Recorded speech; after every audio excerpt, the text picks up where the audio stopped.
Olá, eu espero encontrá-los bem. Eu sou Eduarda Pinheiro e eu vim apresentar o trabalho feito por mim e pelos meus amigos pesquisadores, Nathalie Oliveira, Eric Eduardo, Silmaico Gomes e o professor Odair Barbosa de Moraes. Trabalho este intitulado Avaliação das Condições de Acessibilidade Espacial do Calçadão da Avenida Getúlio Vargas, no município de Paulo Afonso, Bahia. A minha apresentação ela vai ser guiada por esse roteiro. Eu vou iniciar com a introdução básica sobre o assunto, vou falar os objetivos, metodologia, resultados, conclusão e as referências utilizadas na nossa pesquisa. O debate sobre acessibilidade ele tem ganhado bastante espaço ao longo dos últimos anos, trazendo discussões principalmente relacionadas ao ambiente construído.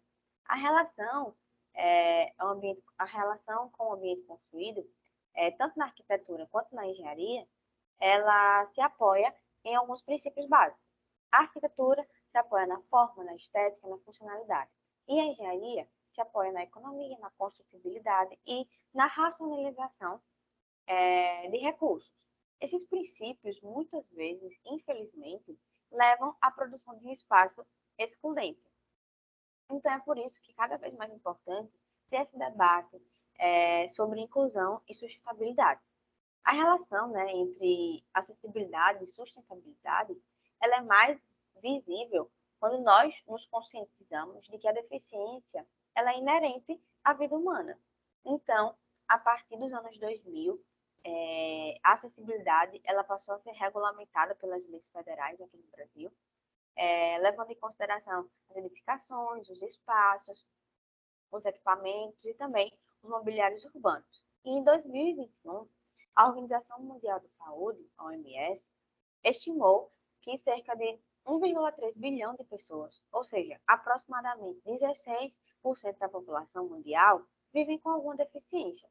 Então, é por isso que é cada vez mais necessário, que é cada vez mais importante trazer esses debates para o meio acadêmico, porque é nesse espaço que se iniciam as transformações.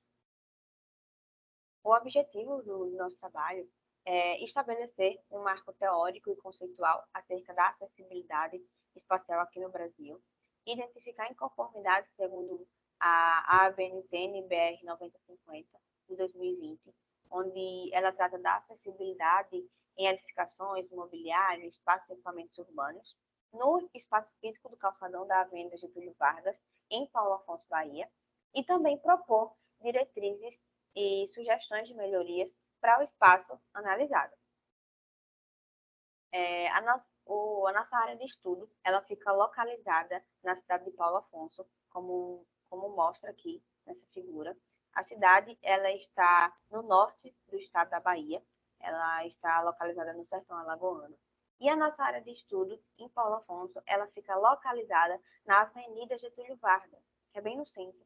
É uma área extensa, com aproximadamente 12.544 metros quadrados de área, e é um espaço bem central e comercial da cidade. Para analisar a acessibilidade do local, foi feito um levantamento exploratório para analisar a área e também observar os problemas que se encontram no calçadão. Como a área é extensa, foi dividido em 4 sub-áreas. A sub-área 1 é essa daqui em laranja, e é onde ficam os quiosques. A sub-área 2 é onde está marcado aqui em verde, ela é onde fica estabelecimentos e quiosques também. A sub-área 3, essa daqui em azul, é onde ficam estabelecimentos, é a área intermediária do calçadão, essa área em azul aqui. E a sub-área 4 é a que está marcada em rosa, onde ficam praças, monumentos e também uma área de convivência. Para fazer esse levantamento de dados, foi necessário um checklist. Esse checklist ele foi dividido entre os pontos que seriam analisados, nas calçadas, guias, estacionamentos, semáforos, seguindo sempre a NBR 9050 de 2020. Os dados que foram levantados, eles foram sistematizados em mapas e tabelas e também analisados segundo a norma. A sub-área 1, onde ficam os quiosques, ela é composta, em sua maioria, por quiosques do pop shopping da cidade. É um comércio popular composto por autônomos. Nessa sub-área, possui muitas rampas, vias de acesso, estacionamento e também bastante arborização. Uma das problemáticas principais encontradas foi a altura dos quiosques, que apresenta 1,20 m de altura, então isso já causa um grande impacto, porque torna inacessível o atendimento aos cadeirantes. A sub-área 2 é onde ficam estacionamentos e quiosques. Nessa sub-área tem um estacionamento que ele não tem área PCD e também nem tem vaga para idoso. Além disso, o piso do estacionamento ele se encontra muito danificado, como é possível ver aqui na figura. Então, é um pouco inacessível para... Ele é inacessível, né? E também apresenta um número de rampas de acesso insuficientes e com a inclinação acima do limite máximo permitido pela norma. A sub-área 3 é onde ficam os estabelecimentos. Nesta sub-área foram detectados problemas mais acentuados comparados aos encontrados nas demais sub-áreas.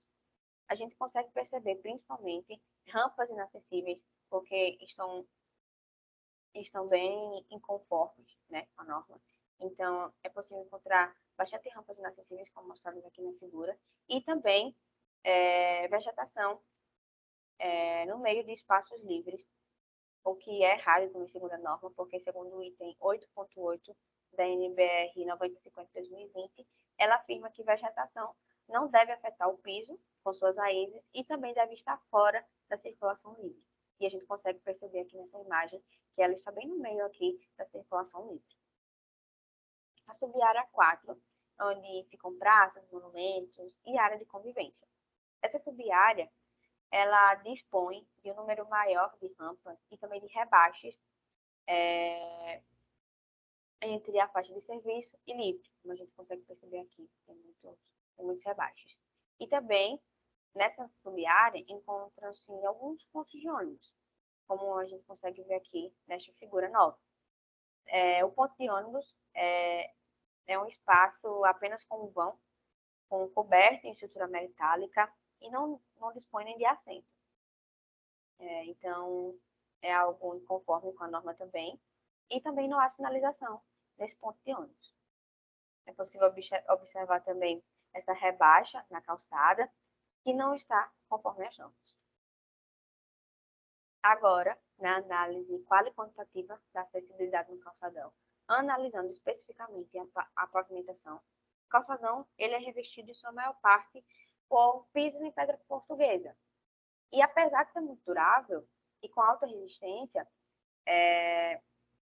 para o tráfego de pedestres, uma das características da pedra portuguesa é que ela é muito derrapante.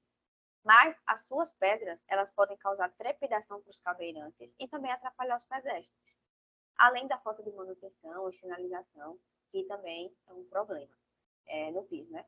Então, durante toda a extensão do calçadão, é possível notar desníveis acima do permitido, ou seja, os desníveis no calçadão, eles estão acima de 5 milímetros. Alguns itens mapeados do calçadão foram por meio de softwares QGIS, né? As rampas foram mapeadas pelo QGIS, os rebaixes, os estacionamentos, itens como vegetação, poste, obstáculos, todos esses que se encontram na área de circulação livre. Então, a partir do QGIS, eles foram mapeados aqui, essas rampas, os estacionamentos, eles foram mapeados conforme mostra a figura.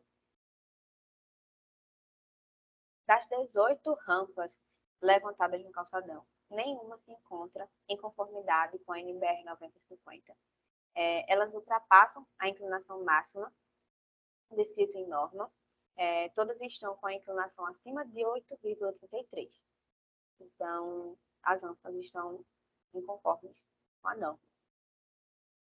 O rebaixamento da calçada, ele é disposto em muitos pontos ao longo de todo o perímetro do calçadão. E como mostrado aqui na figura 11, eles possuem as medidas conforme a norma, mas precisam de revitalização de pintura. As caixas de inspeção, elas também são um grande problema no calçadão, porque são encontradas com tampa acima do nível do piso, fora do ressalto permitido pela norma, todas estão necessitando de manutenção, como mostra aqui a imagem. Os assentos públicos, o calçadão dispõe de vários assentos públicos, eles estão nivelados com pisos e são feitos de pré-moldados de concreto. Ambos apresentam 40 centímetros de altura na parte frontal do assento, mas estão conforme a norma. Em relação à sinalização, o calçadão ele carece de sinalização, tanto no aspecto visual quanto no aspecto tátil, e o caso mais grave é a ausência de sinalização tátil no calçadão, não alertando sobre os obstáculos, não dispondo de nenhum local de mapeamento do calçadão, não existe. E, como conclusão, a gente percebeu que há uma urgência na necessidade dos espaços públicos eles serem inclusíveis e diversificados. A presença de obstáculos e danificações em locais públicos, como calçadas, não podem ser negligenciados pela gestão pública. As diretrizes normativas foram criando-se e modificando-se ao longo dos anos, porém, o calçadão ele não acompanhou essas mudanças, ele não acompanhou essas atualizações. O espaço, em sua grande maioria, precisa de reparos e adaptações urgentes para atender às dimensões mínimas de acessibilidade, e é necessário a realização de futuras reformas ou construções que sejam realizadas juntamente com o projeto de acessibilidade planejado de forma responsável. Aqui estão algumas referências que foram utilizadas na nossa pesquisa e, desde já, em nome dos meus colegas, eu agradeço a atenção até aqui. Muito obrigada.